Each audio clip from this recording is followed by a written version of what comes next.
오늘은 절기상으로 소설입니다. 첫눈이 내린다는 그런 절기인데요. 비가 내렸지만 이제 겨울이 본격적으로 시작이 되어지는 것 같습니다.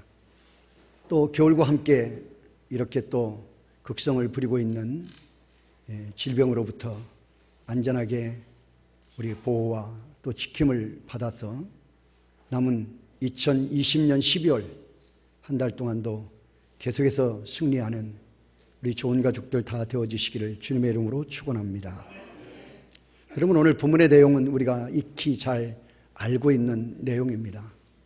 하나님 앞에 동산 중앙에 있는 선과 악을 알게 하는 열매를 따먹지 말라 하나 하나님의 명령을 거역하고 이 사탄의 유혹에 빠져서 결국 그 열매를 따먹고 두려워서 하나님의 낯을 피하여 숨어있는 아담과 하와를 찾아 하나님이 그들을 부르시는 내가 어디 있느냐라고 찾으시는 하나님의 음성이 들려지고 있는 내용입니다. 오늘 저는 이 본문을 중심으로 해서 하나님이 그들을 부르시는 내가 어디 있느냐라고 하는 제목으로 함께 말씀의 은혜 나누기를 원합니다.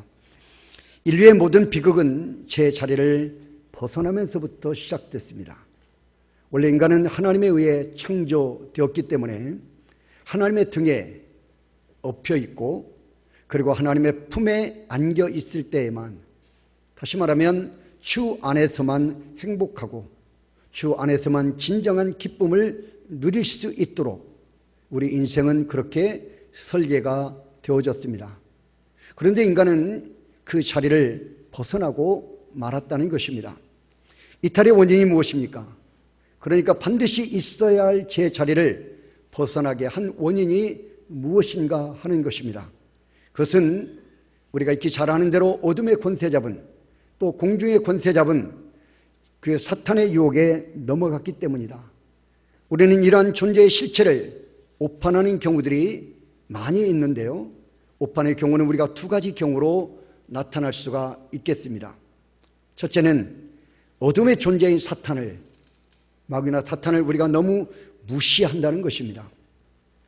요즘 같은 세상에 무슨 사탄 이야기를 하냐 하는 거죠. 지금 우주여행을 하는 시대, 이런 시대인데 이런 시대에 무슨 사탄이나 마귀나 귀신 이야기를 하느냐 하는 겁니다. 그런 게 어디 있기나 한가 하면서 아예 그 존재 자체, 마귀, 사탄, 귀신의 존재 자체를 무시하는 사람들도 있다는 것입니다. 두 번째, 우리는 밤낮으로 사탄만을 생각하는 것입니다. 방금 기침하셨는데요, 우리 감기만 걸려도 기침만 해도 뭡니까? 사탄의 역사다 하는 그런 심각한 생각을 가지고 살아가는 경우들도 있다는 것입니다. 뭐든지 조금이라도 나에게 어려움이 오거나 조금이라도 나에게 불행한 일이 있으면 모든 것들이 다 그것은 사탄이 한 것이라고 여기면서 오직 사탄에게만 골몰해하는 사람들이 있습니다. 저는 사탄의 실체를 믿습니다. 여러분은 어떻습니까?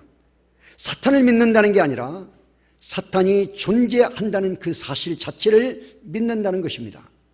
제가 그렇게 믿는 가장 근본적인 이유는 성경이, 하나님께서 사탄의 실체를 말하고 있기 때문입니다. 성경은 사탄의 실체를 여러 모양, 여러 조각으로 말씀하고 있는데 그 중에 사탄을 이해하는 데 확실하게 도움이 될 세 가지 사탄의 특징을 우리가 좀 살펴볼 필요가 있겠다 생각되어집니다. 사탄은 어떤 특성을 가졌길래 아담을 무너뜨리고 그로 인하여 인류를 깊은 어둠으로 몰아넣었을까? 하나님과 원수된 관계가 되어지게 만들어버리고 독생자 예수 그리스도를 이 땅에 보내어 십자가에 살찌고 피 흘려 마지막 생명까지 내어주는 희생의 제물됨을, 바로 이제는 그 값을 치르게 하는 그러한 희생을 치르게 하고야 말았을까 하는 것입니다. 여러분, 사탄의 첫 번째 특징은 이사야서를 보면 우리가 이해할 수가 있습니다. 이사야 14장 12절로 14절입니다. 다 같이 읽어봅니다. 너 아침, 시작. 너 아침의 아들 계명성이여 어찌 그리 하늘에서 떨어졌으며 너 열국을 엎은 자여 어찌 그리 땅에 찍혔는고. 내가 내 마음에 이르기를 내가 하늘에 올라 하나님의 뭇별 위에 내 자리를 높이리라. 내가 북극 지폐의 산 위에 앉으리라. 가장 높은 구름에 올라 지극히 높은 이와 같아지리라 하는도다. 아멘. 여러분, 여기 이사야 선지자가 사탄의 실체를 매우 정확하게 규명하고 있는데요, 그것은 사탄은 높아지려고 하는 속성을 가지고 있다 하는 것이에요. 높아진다. 사탄의 첫 번째 특징은 높아지려는 것입니다. 여러분, 여기서 계명성이라는 말이 나오는데요, 이 계명성은 타락한 천사장 루시퍼를 은유적으로 표현한 것입니다. 그래서 결국에는 하나님과 대적하기 위해서 하나님의 뭇별 위에 나의 보좌를 높이겠다. 내가 북극 지폐의 산 위에 좌정하겠다. 가장 높은 구름에 올라서 지극히 높은 자와 내가 같은 위치에 앉겠다 하는, 이것이 바로 사탄의 의도이다. 사탄의 속성이고 특징이라는 것이에요. 여러분, 그래서 사탄이 지배하는 이 세상의 모든 인간의 성향과 속성이 어떻습니까? 계속 올라가기를 원하는 것이에요. 우리 몇 해 됐습니까? 그 엄청난 인기를 끌었던 드라마 스카이 캡슐인가요? 이거 있죠? 피라미드 만들어 놓고 집안에 끊임없이 자녀들이 최상 1% 올라가기를 끊임없이 자녀들에게 요구하는 그런 모습을 우리가 보고 있고, 아니, 우리도 자녀를 키우면서 끊임없이 그것을, 우리 자신들도 그것을 갈구하고 있다는 것입니다. 여러분, 이 세상의 구조와 생리를 가만히 한번 들여다보세요. 사람들이 사는 이유와 목적을 한번 살펴보십시오. 이 세상 사람들이 말하는 성공이 과연 무엇인가? 여러분, 저 사람 밟고 내가 그 위에 올라가는 것입니다. 저 사람보다 내가 더 많이 소유하는 것입니다. 그래서 내 어깨에 힘주고 목에 힘이 들어가고 재는 게 사실은 세상 사람들이 추구하는 성공의 핵심적 가치가 되어져 버리고 말았다는 것입니다. 이것이 다양한 모습으로 여러 가지 덧칠을 해서 세상에 만연되어져 있다 하는 것입니다. 다시 말씀드리지만 사탄의 첫 번째 속성은 이처럼 높아지려는 것이다. 여러분, 삭개오를 보십시오. 평생 세금을 늑탈합니다. 그리고 백성을 괴롭히던 삭개오가 예수님 만날 때 어디에 있었습니까? 우리 성경에는 뽕나무라고 되어져 있는데요, 이스라엘에 가보면 뽕나무 없습니다. 돌무화과 나무입니다. 커다란 돌무화과 나무가 있는데요, 그 돌무화과 나무에 올라갔습니다. 물론 키가 작아서 군중들 사이에 묻혀서 자신이 예수님을 볼 수 없으니까 그 돌무화과 나무 위에 올라갔다고 우리가 생각할 수 있겠지만, 이렇게 올라가려는 것이 인간의 끊임없는 속성이라는 것이에요. 그래서 예수님은 그를 보자마자 뭐라고 말씀하십니까? 삭개오야, 내려와라. 내려와야 한다. 내려와야 한다. 속히 빨리 내려와야 된다는 것입니다. 여러분, 주님 또한 하늘의 영광 보좌를 버리시고 낮고 낮은 이 땅에 내려오셨습니다. 우리가 인카네이션, 비하의 신분, 낮아지신 신분입니다.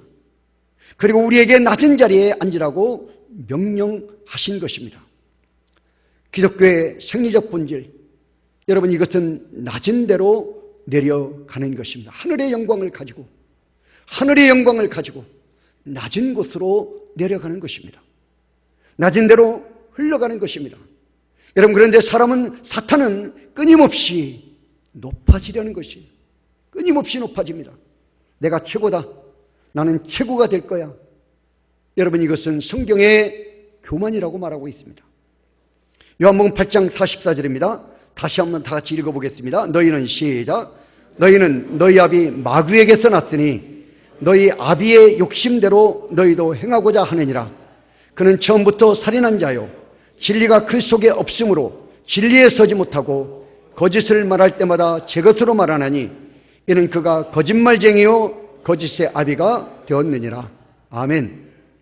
여러분, 이처럼 첫 번째 사탄은 높아지는 것이고, 두 번째는 오늘 본문 요한복음 8장 44절에 말하는 것처럼 두 번째 특징은 거짓말하는 것입니다. 여러분, 이 세상을 보세요. 거짓말 투성이입니다. 매스미디어의 세계를 한번 들여다보십시오. 여러분, 카메라 기술이나 편집 기술, 요즘에 연예인들이 쓰는 표현 중에 악마의 편집 뭐 이런 거 있지 않습니까? PD가 뭐 이렇게 자신들에게 맞는 내용만 이렇게 모아가지고 편집을 해서 이렇게 방송을 해버리는, 그래서 진실이 왜곡되게 만드는 경우들이 허다하다는 것입니다. 여러분, 정반대되는 이야기가 나오기도 하고 하늘을 갑자기 날아다니는 사람이 만들어지기도 하는 이런 세대입니다. 군부가 통치하던 시절에 그런 일들이 더 많았지요. 텔레비전 뉴스도 신문 기사도 보도 지침이라는 기준에 맞게 작성되어서 진실을 보도하지 못하게 막기도 했습니다. 사람들이 왜 거짓말하고 감추려 할까? 여러분, 인간에게 있는 정체모를 두려움이 있기 때문이라고 말합니다. 두려워서 자꾸 덮고 두려워서 자꾸만 속인다는 것이에요. 여러분, 사탄의 이와 같은 첫 번째는 높아지고 두 번째는 끊임없이 거짓말로 사람들을 미혹하는 것입니다. 세 번째 특징은 참소 고발하는 것이다. 계시록 12장 10절입니다. 내가 들으니, 다 같이 읽습니다. 시작. 내가 들으니 하늘에 큰 음성이 있어 이르되 이제 우리 하나님의 구원과 능력과 나라와 또 그의 그리스도의 권세가 나타났나니 우리 형제들을 참소하던 자 곧 우리 하나님 앞에서 밤낮 참소하던 자가 쫓겨났고. 아멘. 여러분, 뭐 하던 자가 쫓겨났나요? 하나님 앞에서 우리 형제들을 끊임없이 밤낮 가리지 않고 참소하던 자가 쫓겨났다고 말합니다. 여러분, 여기 참소라고 하는 말은 무슨 의미냐면 남을 헐뜯는 거예요. 남을 끊임없이 비방하고 남을 헐뜯어서 죄가 없는데도 불구하고 죄가 있는 것처럼 꾸며 윗사람에게 끊임없이 고하여 바치는 것을 의미하는 것입니다. 여러분, 사탄은 우리에게 죄의식을 심어줍니다. 정죄를 하는 것이에요. 우리가 때로는 연약하기 때문에 우리가 실수할 수 있고 우리가 넘어질 수 있어요. 때로는 우리가 죄를 지을 수도 있어요. 여러분, 그럴 때 사탄은 우리를 향하여 정죄합니다. 야, 내가 그러고도 목사야? 너 좋은 교회 집사라면서 뭐 내가 좋은 교회 주일학교 교사야? 우리 흔히 하는 말, 내가 지난 여름에 한 일을 내가 다 알고 있는데 뭐 이러면서 자꾸 정죄를 합니다. 죄의식을 우리 마음에 넣어 움츠러들게 만들고 겁먹게 만들어버린다는 것이에요. 여러분, 높아지려는 것, 거짓말하는 것, 참소하는 것, 끊임없이 비방하는 것, 이것이 사탄의 세 가지의 특징이자 속성입니다. 이 세 가지 전략을 통해서 인류의 첫사람 아담을 여지없이 망가뜨렸습니다.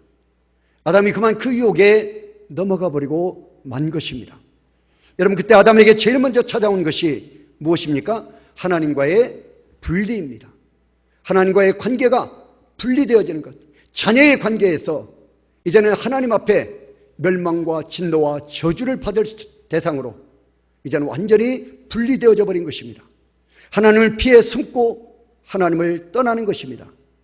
수치를 알게 되고 저주가 들어오면서 종국에는 사망에 이르게 되었습니다.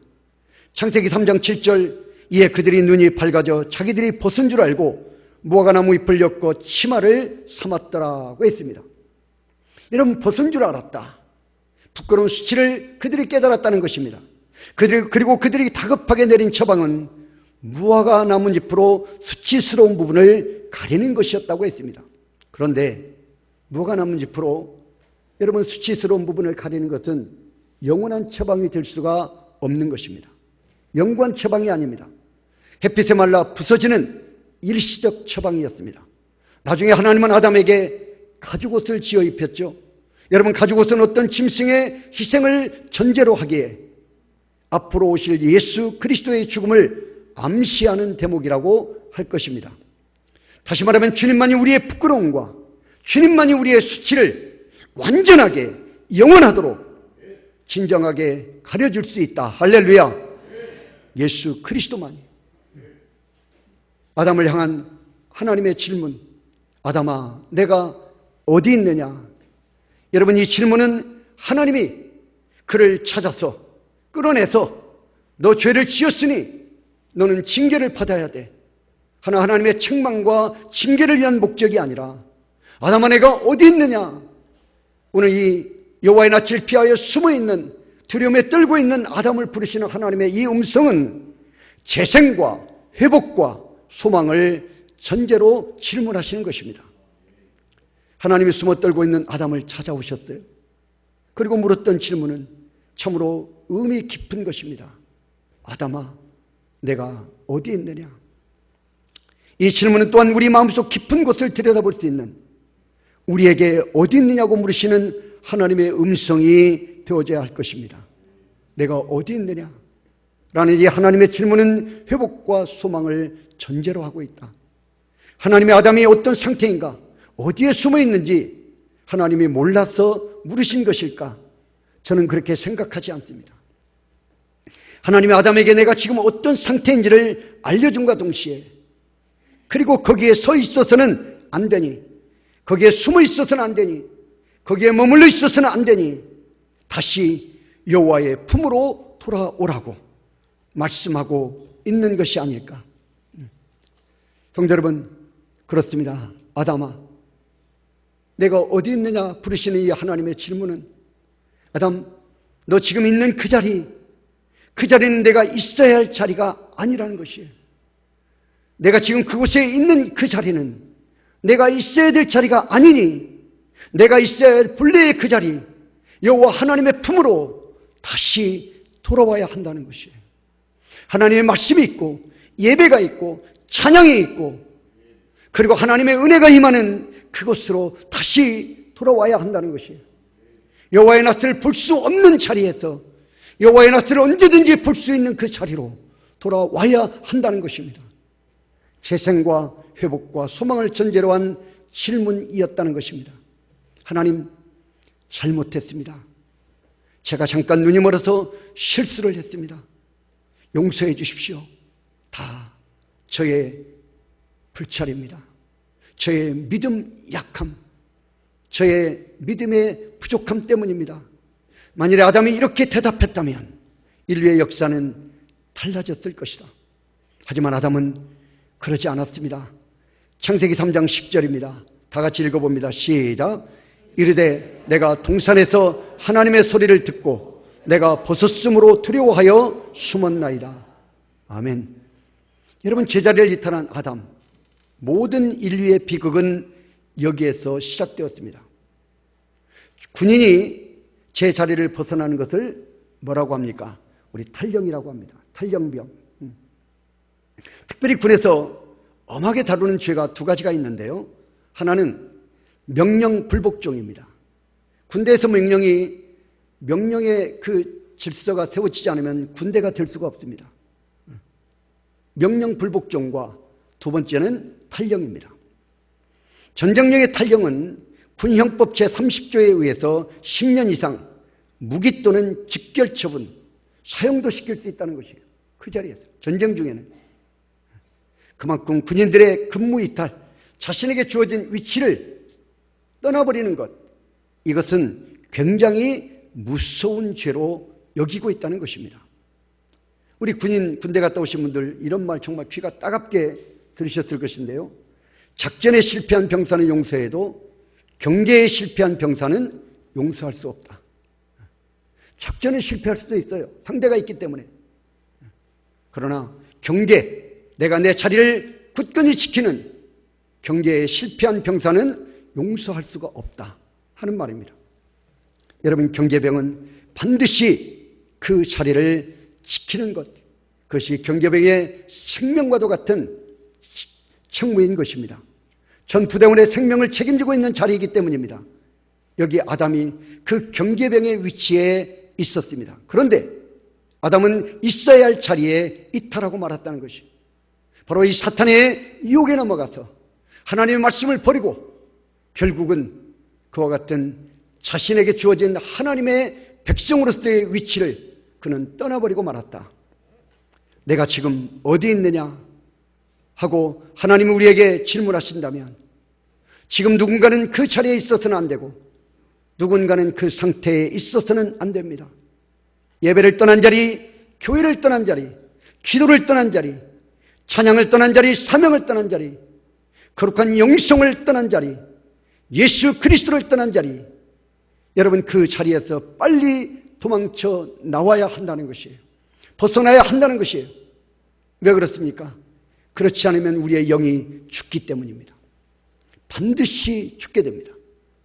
성도 여러분, 여러분은 지금 어떤 상태에 있습니까?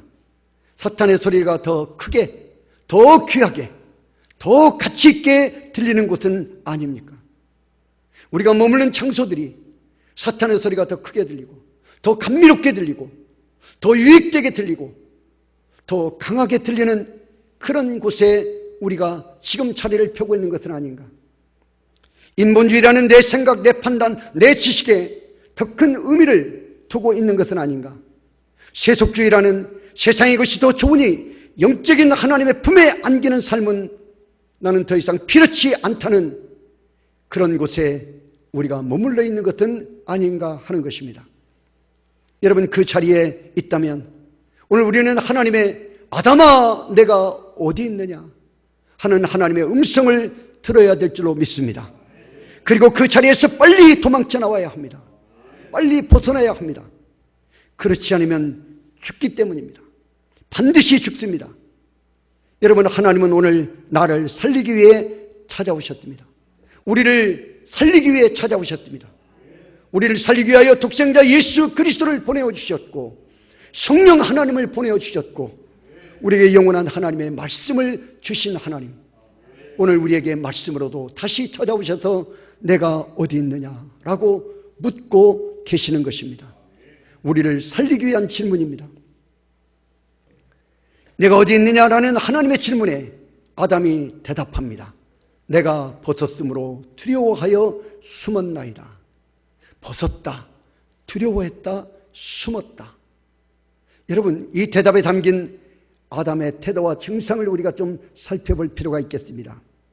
그것은 아담이 바로 숨는 이유가 두려움 때문이다. 첫 번째는 사탄의 유혹에 넘어간 까닭이고 두 번째는 두려움을 그가 가졌기 때문이라고 말합니다. 여러분 이 두려움은 하나님을 떠나 있는 제 자리를 떠나 있는 인류의 영원한 고뇌요 질병입니다.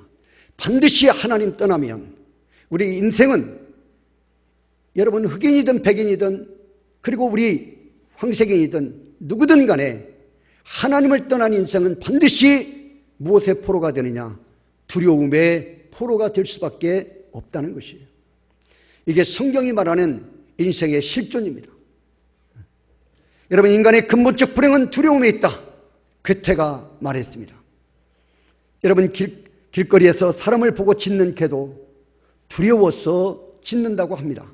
위협하려는 것이 아니라 자신이 두려워서 사람이 자신에게 오지 못하도록 나 두려우니 나에게 오지 말라 하는 의미로 짖는다는 것이에요. 여러분 사람이 타락하면 모든 만물이 모든 피조세계가 같이 타락하고 결국은 두려움이 모든 피조세계 모든 인생들에게 아담에게 임하였던 두려움이 함께 임한 것입니다. 여러분 이 두려움에 적금의 코로나 바이러스는 기름을 붓는 격이 되었습니다. 코로나 바이러스로 인하여 두려워서 우리 또한 자리에서 이탈할 수밖에 없게 된 것입니다. 여러분 직장은 이탈할 수 없습니다. 먹고 사는 문제가 걸린 일이기 때문입니다. 여러분 그런데 교회는 이탈할 수 있습니다. 먹고 사는 문제와 상관없다고 생각하기 때문입니다. 여러분 지금 한국교회는 코로나로 모이는 교회에서 흩어지는 교회로 모이는 성도에서 흩어지는 성도로 전환되어지고 있다. 대부분의 신학자들이 그렇게 진단하고 있습니다. 여러분 과연 이것이 정상적인 모습일까? 여러분 토끼를 이제 눈이 내리면 토끼 사냥을 한다고 하는데요. 토끼를 사냥하는 사냥꾼들이 눈이 많이 온 날 산에 올라가서 하늘에 대고 총을 쏜다고 합니다. 그러면 토끼는 겁이 많지 않습니까? 토끼들이 숨어 있다가 여기저기서 튀어나온다는 것이에요. 그래서 막 뛰어다닙니다. 그런데 체력도 약하니 금방 지쳐서 나중에는 토끼들이 눈 속에 머리를 박는다고 합니다. 그게 토끼 나름대로 숨는다고 하는 것인데 자기 눈에 아무것도 안 보이면 아무도 나를 못 볼 것이라고 생각하는 것입니다. 사냥꾼들은 이제 토끼 발자국을 따라가서 눈 속에 머리를 박고 있는 토끼를 손쉽게 잡는다고 합니다. 내 눈에 안 보이면, 나를 아는 자들의 눈에 안 보이면 아무도 나를 못 볼 것이라고 생각하는 것은 죄인인 우리 인생과 똑같다는 것이에요. 숨는다고 하나님이 우리가 어떤 상태인지, 어떤 위치인지 과연 모르실까 하는 것입니다. 여러분, 우리가 음부의 자리를 펼지라도 하나님의 눈은 피할 수 없습니다. 할렐루야. 음부의 눈을 펼지라도, 저 지옥 끝에 우리가 있다 할지라도 여러분, 하나님의 눈은 피할 수가 없습니다. 성도 여러분, 내가 어디 있느냐라고 하는 이 하나님의 질문은 돌아오라는 것이요, 컴백하라, 다시 여호와의 품으로 돌아오라는 것이요, 너를 살게 하는, 너를 회복시켜 주시는, 너를 복되게 하는 여호와의 품으로 돌아와라. 너 지금 그 자리에 있어서는 안 된다는 질문입니다. 빨리 그 자리를 벗어나서 여호와 하나님의 품으로 돌아오라는 것이에요. 너 지금 어디에 있니? 돌아와라. 야, 아무개야, 너 거기 있으면 죽는다. 너 거기 있으면 안 돼. 너 빨리 돌아와야 돼 하는 질문인 것입니다. 어떻게 하면 여러분 이 두려움을 이겨낼 수가 있을까? 먼저 주님의 말씀을 믿고 신뢰하는 것이라고 말합니다. 요한복음 14장 27절입니다. 다 같이 읽어봅니다. 시작. 평안을 너희에게 끼치노니 곧 나의 평안을 너희에게 주노라. 내가 너희에게 주는 것은 세상이 주는 것 같지 아니하니라. 너희는 마음에 근심하지도 말고 두려워하지도 말라. 아멘. 평안을 너희에게 끼치노라. 곧 나의 평안을 너희에게 주노라. 이것은 세상이 주는 것과 같지 아니하는 것이다. 하나님만이 주실 수 있는 참된 평안. 세상에서는 그 어떤 수단과 어떤 방법으로도 얻을 수 없는, 이룰 수 없는 바로 하나님이 주시는 평안. 여러분, 주님이 이 땅에 오신 목적은 바로 평안을 주시기 위함이라고 했습니다. 사탄은요, 여러분, 우리에게 분열을 줍니다. 사탄은 우리에게 분열을 주고 다툼을 줍니다. 그리고 사탄은 끊임없이 우리를 이간질합니다. 그런데 하나님의 영은 우리에게 무엇을 줍니까? 참된 평안을 주신다.